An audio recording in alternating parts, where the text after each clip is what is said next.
students, we will study about the chapter of social studies, that is history, chapter number 1, when, where, and how. So, let's start the remaining paragraph. Dates in history means इतिहास की तारीख. In the study of history, the years before the birth of Jesus Christ are written as BC, example before Christ. BC is always counted backward. For example, 100 BC comes before 99 BC. The years after the birth of Jesus Christ are written as AD. This stands for two Latin words, Anno Domini, meaning in the year of our Lord. These years are counted forwards. For example, 2008 AD will come after 2007 AD. यानी कि हम जब इतिहास का अध्ययन करते हैं काफ़ी साल पहले, जब जीसस क्राइस्ट के जन्म से पहले, तो क्या लिखा जाता है? BC लिखा जाता है, यानी कि before Christ. BC always counted होता है बैकवर्ड के लिए, यानी कि पीछे की गतिविधियों के लिए. और जैसे कि एग्जांपल है 100 BC कम्स बिफोर 99, यानी 100 से पहले जो है 99 BC आता है. अब ये जो साल है, इसके बाद फिर जब जन्म होता है, बर्थ ऑफ जीसस क्राइस्ट का बर्थ होता है, तो उसके बाद हम लिखते हैं AD. ठीक है. और ये जो स्टैंड्स है, इसके लिए दो लैटिन वर्ड्स हैं, एनो डोमिनी, तो जिसका मीनिंग होता है कि जो हमारे भगवान होते हैं उस साल में, ठीक है, उस साल में उनके भगवान आए थे, तो इसीलिए ये कहा जाता है. ये जो साल होता है ये काउंटेड होता है फॉरवर्ड्स के लिए. फॉर एग्जांपल, जैसे 2008 AD will come after 2007 AD.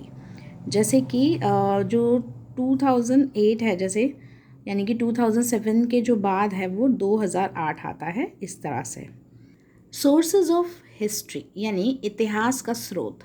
How do the historian find out about the past?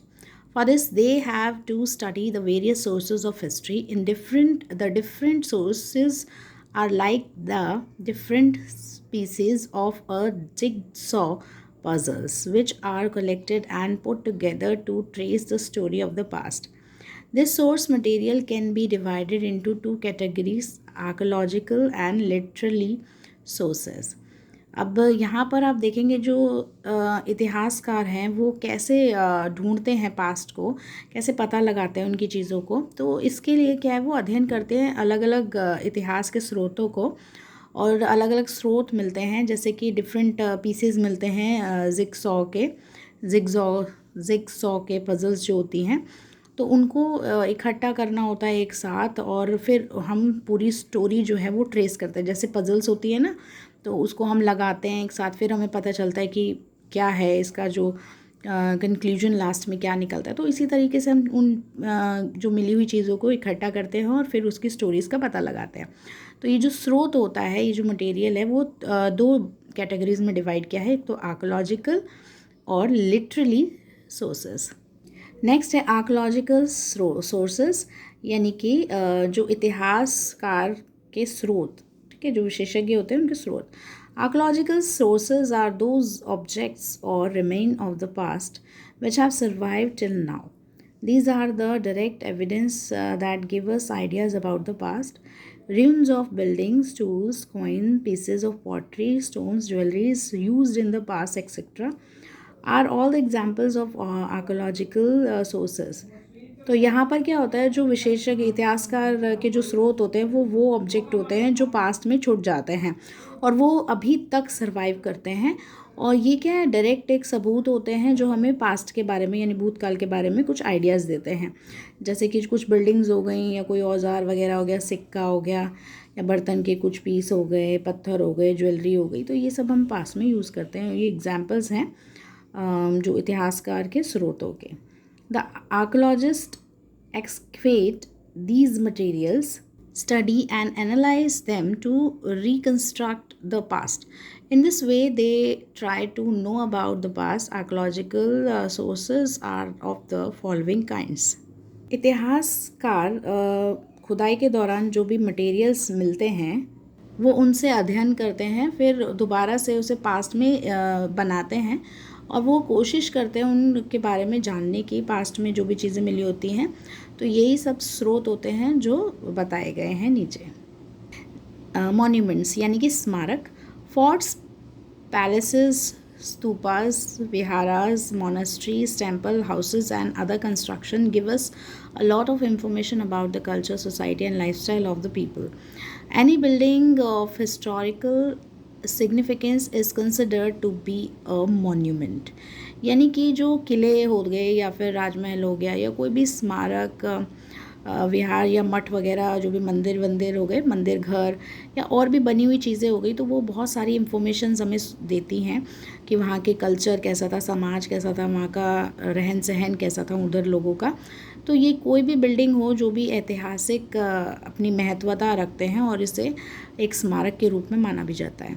Next है इंस्क्रिप्शन यानी कि शिलालेख।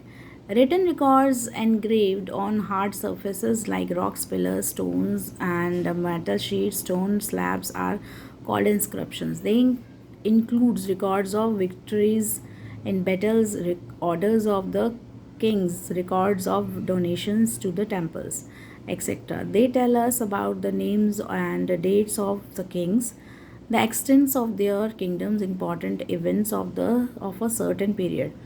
The study of inscriptions is called epigraphy.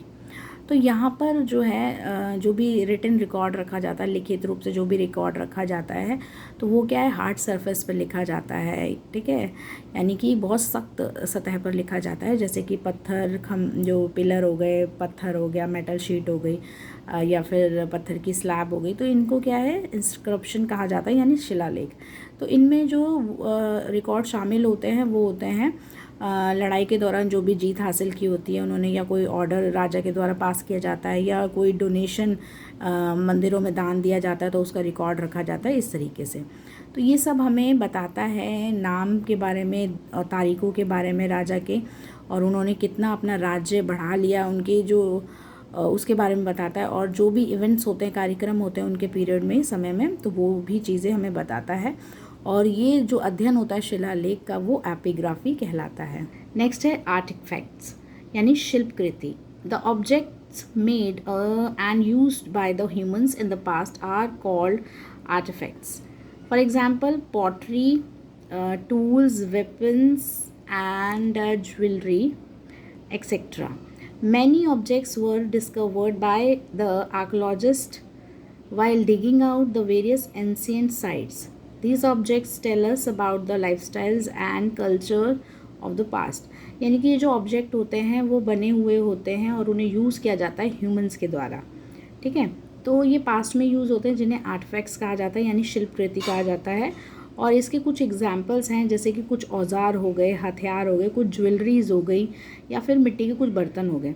तो ये जितने भी ऑब्जेक्ट बहुत सारे होते हैं, तो ये ढूंढे जाते हैं विशेषज्ञों के द्वारा, जो भी इतिहासकार होते हैं उनके द्वारा खुदाई के दौरान पुराने समय में, जैसे पुरानी जो जगहें होती थी उस साइड पर ये खोदे जाते हैं।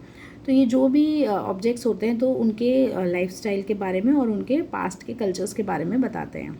नेक्स्ट है कॉइन्स यानी सिक्के।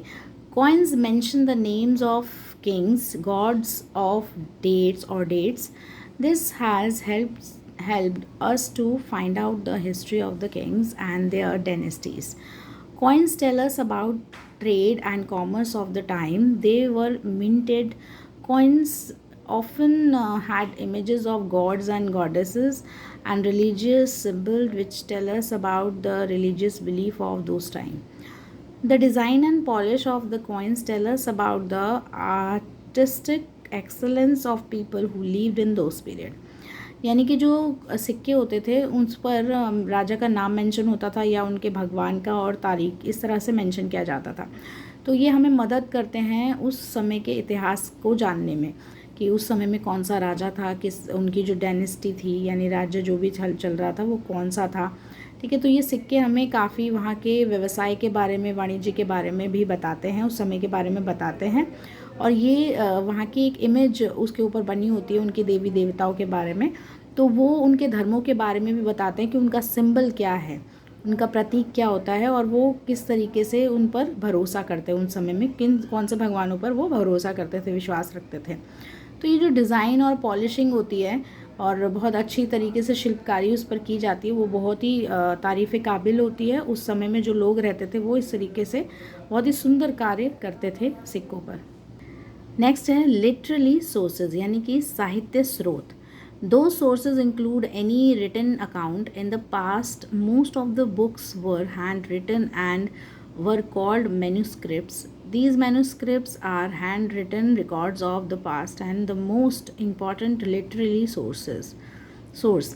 तो यानी कि जितने भी स्रोत इसमें इंक्लूड हैं, शामिल हैं, उसका रिटन अकाउंट रखा जाता था। और पास्ट टाइम में जो भी बुक्स होती थी वो हाथ से लिखी जाती थी, जिसे मैन्यूस्क्रिप्ट कहा जाता था।